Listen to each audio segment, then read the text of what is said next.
Okay, so we're going to keep the show moving right along. A very funny gentleman. You've probably seen him somewhere because he was here probably 6 months ago, and he's back again. A very funny gentleman. Give it up for Mr. Greg Huffstutter.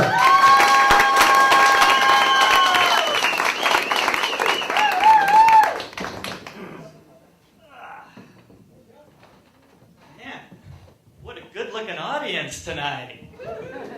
Everyone feeling good? Yeah, me too. I just got back from a 3-week family vacation where we rented a 32-foot RV. Yeah, clap if you've ever done that before. A couple of people? Yeah, if you haven't, it's kind of like driving this room. Although I think this room has a tighter turning radius. Now, I'd never done anything like that before. So I asked Tammy Sue, the RV owner, for some lessons. Now, Tammy Sue claimed to have a Laguna Hills address, but she was as 909 as Sons of Anarchy. Now, her day job was at a spa giving colonics.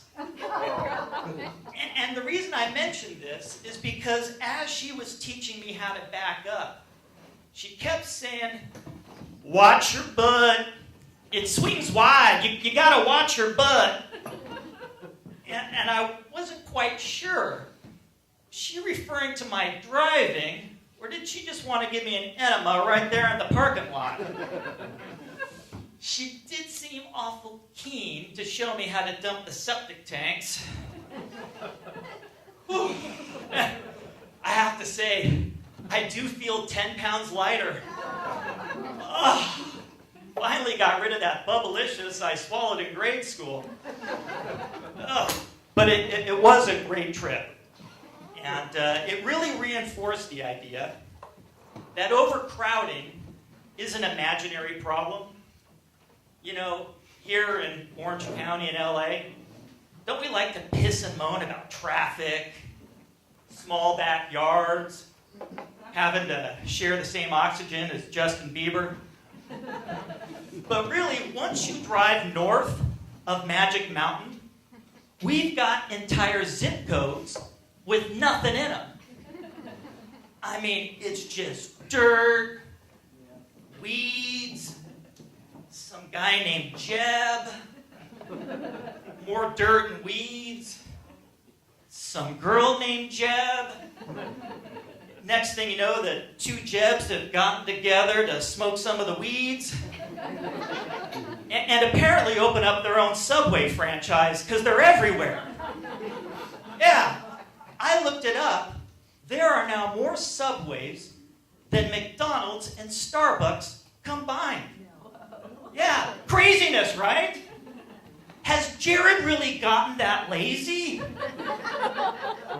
What, the dude can't drive more than 20 feet before his next BMT? And what's in a BMT anyway?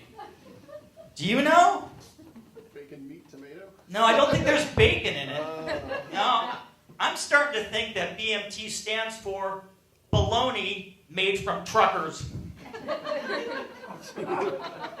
It would explain why there's one at every gas station. They lure long-haul truckers behind the counter with promises of free Cool Ranch Doritos. Then they bash them on the head, slice them up, and serve them on Asiago jalapeno bread. It's people. The Subway BMT is made from people. That is so totally not true, by the way. Truckers aren't people. But we are blessed in this country with an abundance of natural resources, which is good because China now owns over $1 trillion of U.S. national debt.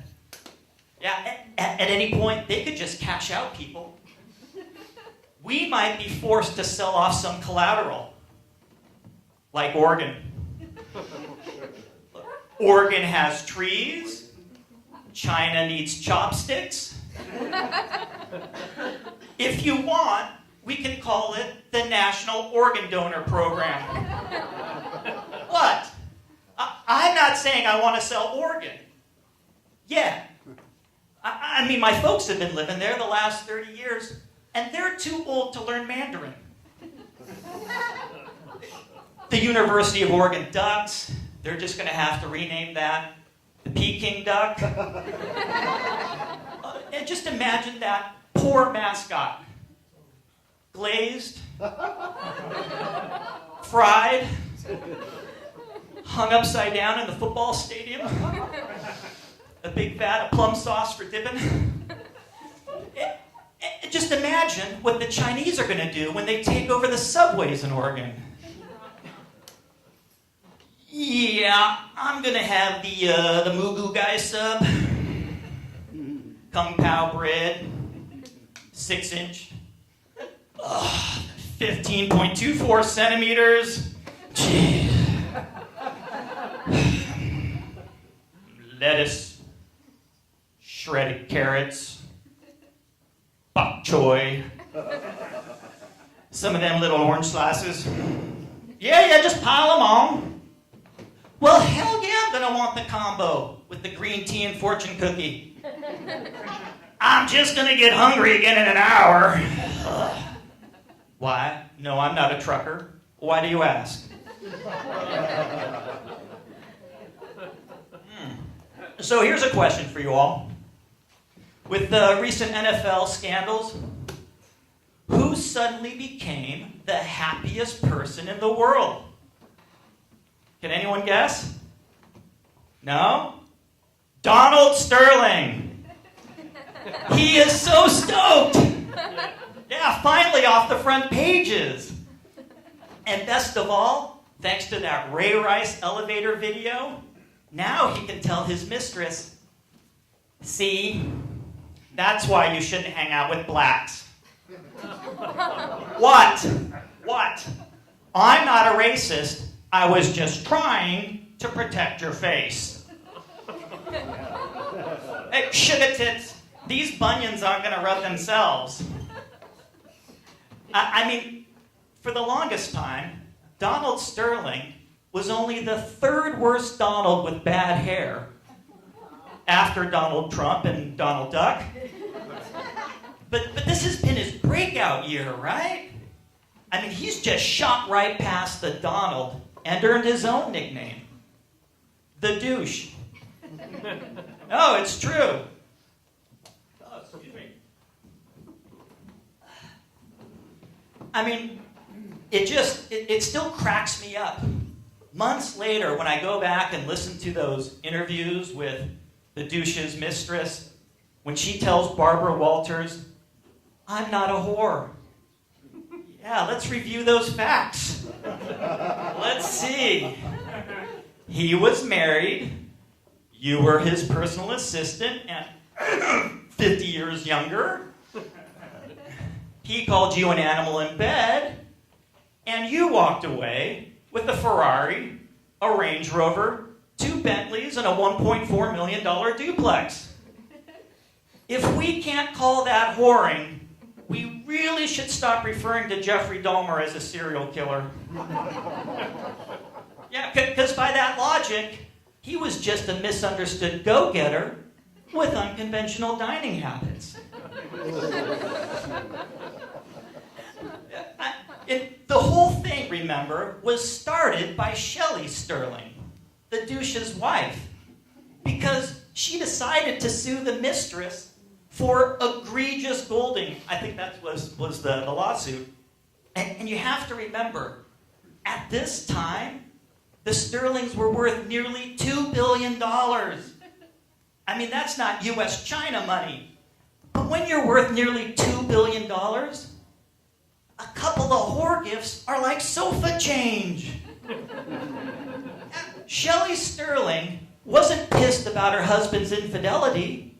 She was bickering about the check. Excuse me, miss, excuse me. Yes.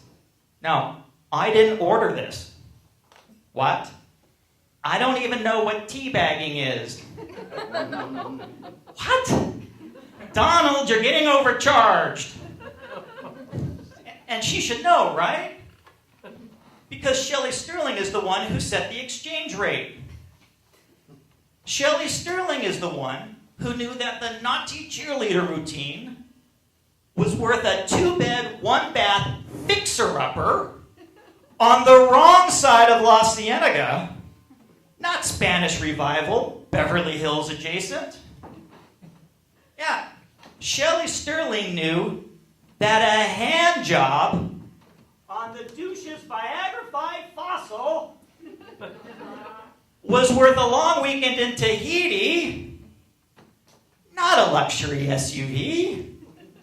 And if you're going to upgrade to the Ferrari, there had better be some serious ass play. Watch your butt, Donald. It swings wide. So we all know what happened next, right? The douche's whore gets pissed. Somehow his racist rants get leaked to TMZ. And the next thing you know, he's forced to sell his team to ex-Microsoft CEO Steve Ballmer, which is just perfect, because Ballmer is someone else who knows how to lose. Yeah, he's the guy who 7 years ago said, and I quote, "There is no chance that the iPhone is going to get any significant market share." Yeah, good call on that one, Steve. He's going to fit right into the Clipper legacy, isn't he? Yeah. I mean, I'm wondering with this regime change, whether they're going to come out with a new ad campaign, something like, "The Clippers, we're building on the 7 years of being pretty good, and forgetting about the 37 of sucking." Unfortunately, I think that slogan's already been taken by Corey Feldman. What? You like Corey? All right. I find myself still getting worked up about Donald Sterling. And I think it's because 15 years ago, I personally suffered from discrimination by his hands. Yeah. I know it kind of seems unlikely, huh? I mean, I'm not black. I'm not Mexican. I don't have a vagina. Well, anymore. Yeah. I look like I should be playing Nice Neighbor number 2 on a Hallmark Channel movie of the week. But so, bear with me, this is a true story, and this is how it went down. I'd gotten a work invite to a Clippers game with promises of a hospitality area, which is the only reason why I go. And so I show up, and this is in the old crappy sports arena, and what they call hospitality is this little roped off area in the main concourse with 2 chafing dishes of hot dogs and a tub of Budweiser. I know. You call that corporate schmoozing? Domestic beer? In a can? So I was just about to leave, right? But right across the concourse, this door opens. And it's the promised land. The VIP room. And it's got like wood paneling, a full bar, Heinekens. And I've got visions of celebrity sightings, right? Or, whatever the Clippers call celebrities. And this is the late 90s, so we're talking Billy Crystal and, the kid from Malcolm in the Middle. So I don't know, maybe I'll even trade Patron shots with Brigitte Nielsen, She can make me her boy toy for a month. I'm getting really excited. And I walk across. There's no bouncer. So I'm just about to sneak in when the door opens and this geezer walks out. So I try to play it off. I was just in the hospitality area. Thought I'd come in for a drink. He looked at me up and down and said one word, no. And that's when I realized it was freaking Donald Sterling. The douche cock-blocked me. I know what you're thinking. It's not exactly the same kind of discrimination that he showed all the minorities he tossed from his apartment buildings through the years. But when you look like me, Hallmark Channel, it hurts. You know, it's like finding out that not every special snowflake gets to play shortstop for the San Diego Padres. Thank you. I feel these waves of sympathy coming from you. Solidarity! I don't know. So what do you think the douche is going to do now? I'm kind of thinking he just rides off into the sunset and retires to Oregon. Maybe he can even open up a couple of subways with the Jebs.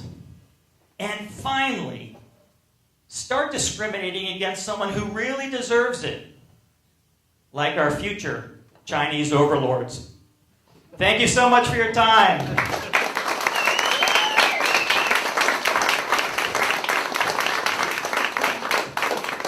Greg Huffstutter. Greg Huffstutter. Greg Huffstutter.